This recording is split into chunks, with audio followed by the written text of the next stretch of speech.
All right, everyone. Right now, two very different visits are happening, and they might decide the future of Canada's military. On one side, the King of Sweden is touching down in Ottawa. Cool, calm, classy. Oh, and he's bringing the CEO of Saab and 30 companies ready to build fighter jets in Canada. And on the other side, Donald Trump is welcoming Saudi Crown Prince Mohammed bin Salman, a man he once bragged about saving from Congress. And now he's selling him the exact same F-35s Canada is being pressured to buy. So here's the question, Canada. Do we partner with Sweden to build our own future, or do we get in line behind the Saudis for Trump's F-35s? Buckle up, everyone, because the generals in Ottawa are panicking, Trump is wheeling and dealing, and Canada has a once-in-a-generation choice to make. So let's start with the visit everyone pretended was ceremonial. The King of Sweden. Except instead of tea and scones, the king brought Saab CEO Mikael Johansson, 30 companies, and a pitch so strong that you could assemble it with an IKEA hex key. They're not just offering fighter jets, they're offering sovereign capability. Canada builds it, Canada fixes it, Canada owns the tech. No more phoning Washington for permission. No more, sorry Canada, your spare parts are delayed because Congress is mad about dairy. No Trump deciding whether we're good boys today. And the jobs. They're promising up to 10,000 Canadian jobs. Real jobs. Engineers, machinists, programmers, Bombardier staff, tool and die makers. And unlike the F-35 money, which goes straight to Texas and never returns, Gripen money stays in Canada. It pays Canadian taxes, grows Canadian industries right here. It's the most Canada-first defense offer we've been given in decades. And honestly, the last time Canada had a shot at true aerospace independence, the Americans hated it. The Avro Arrow, the greatest jet we ever built, decades ahead of the US, it was scrapped under pressure from Washington and a conservative government that folded faster than a lawn chair. And we had world-leading engineers, world-leading tech, the fastest interceptor on Earth. And instead of backing it, we shut it down and bought US aircraft. And what happened next? Well, America poached thousands of our engineers. NASA literally hired them to help build the Apollo program. So when people ask why Canadians don't trust US defense deals, it's because we've seen this movie before, my friends. We build something extraordinary, Washington gets jealous, Ottawa backs down, and boom, our future gets outsourced. Sweden's offer is the closest thing we've had to a second chance. It's Avro Aero Energy, without the Americans there to kill it this time. Which brings us to the moment Ottawa's old guard absolutely lost their minds. 12 retired senior RCAF officers, including former Chief of the Defense Staff Tom Lawson, rushed a panic letter to Mark Carney.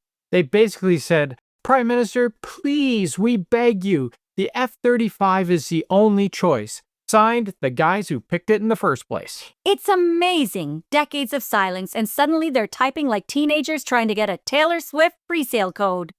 Their first argument? Well, a mixed fleet is too expensive. Well, here's a reality check for you. The F-35 costs $42,000 per flight hour. The Gripen costs between $4,000 and $8,000. For the price of flying one F-35, we could fly 5 Gripens doing Arctic patrols. And every Gripen dollar stays in Canada.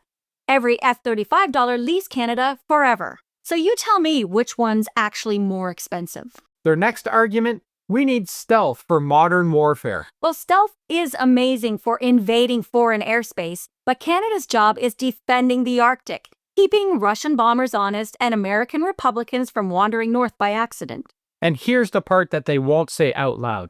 F-35s run on American software. You're interoperable because you're dependent. Meaning Trump or any future US president has a theoretical kill switch to our Air Force. Imagine having to call Mar-a-Lago to ask why our jets won't turn on today. And then they throw this out. The Gripen is second tier. The F-35 needs a perfect runway, perfect conditions, and a perfect latte to even think about taking off. The Gripen lands on rural highways, refuels in the snow, and takes off from places that look like the set of Letterkenny. In a real emergency, the F-35 grounds itself. The Gripen keeps fighting. And that's not just in theory. We're already seeing it. That's right. Earlier this year, a U.S. Air Force F-35A in Alaska literally dropped out of the sky after ice in water-contaminated hydraulic lines jammed the landing gear and tricked the jet into thinking it was on the ground. The pilot ejects and $200 million becomes a frozen fireball. Then a U.S. Navy F-35C in California does its own solo stunt performance. The pilot ejects, the jet nosedives, and goes right into a field and goes up in flames.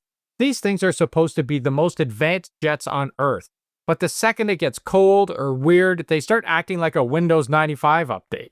Meanwhile, the Gripen was literally designed to land on icy highways and be fueled by 6 people with a wrench and a thermos.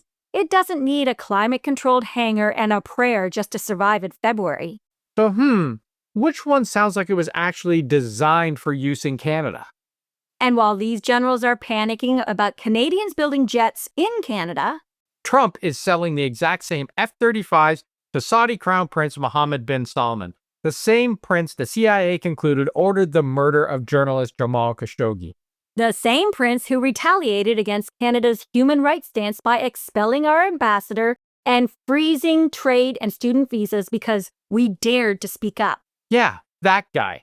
That's the guy getting priority access to top-secret U.S. fighter jets while Canada gets lectured like we forgot our homework. The message is loud and clear. If you pay Trump enough, you're family. If you're Canada, you're a freeloader and he'll scold you on Truth Social. If we buy the remaining F-35s, we aren't allies, we're customers. Customers who can be delayed, downgraded, or punished on a whim. With Sweden, we're partners. With Trump, we're the add-on he throws into the cart to get free shipping. Oh, and quick political update here. The budget passed last night and Carney survived the vote by 2 seats. That means the money for new jets exists. So what Canada needs now is leadership, someone willing to put Canada first instead of Texas first. And this isn't just about jets. This fits a global pattern because the same men who get rich off of oil, weapons, and corruption keep getting invited back into power circles. Trump, Musk, MBS, Netanyahu, Putin, it's the same Monsters Club. And if you haven't watched our video on why these men always win and why the world keeps caving to them, go watch it next. It ties directly into everything we've said today. Seriously, once you see this episode, that video hits differently. It lays out how their whole system keeps them on top. So Canada has a choice to make. A partnership with Sweden that gives us independence, or do we line up behind Saudi Arabia for jets that Trump can brick like a 2012 iPhone? The generals say that we need to be interoperable with the US. We say Canada needs to be independent from them. So let us know in the comments what you think. Who do you trust with Canada's future? The King of Sweden or the dealmaker-in-chief selling jets to Saudi princess? Oh, and before you go, a quick shout out to the A-Team. If you want to support independent Canadian voices, join the channel or grab some merch. We've got mugs, hoodies, and a maple mega detector that only malfunctions during Alberta town halls. Hit like, subscribe, and share. It genuinely helps us fight the algorithm and the Monsters Club at the same time. And if you want unfiltered takes and the stuff we can't say here, jump on our Substack. It's where the spicy truth lives. All right, team, go watch our Monsters Club video because it explains exactly why today's story matters. And trust me, you won't look at these world leaders the same again. Thanks for watching, everyone. See you next time. Ciao for now.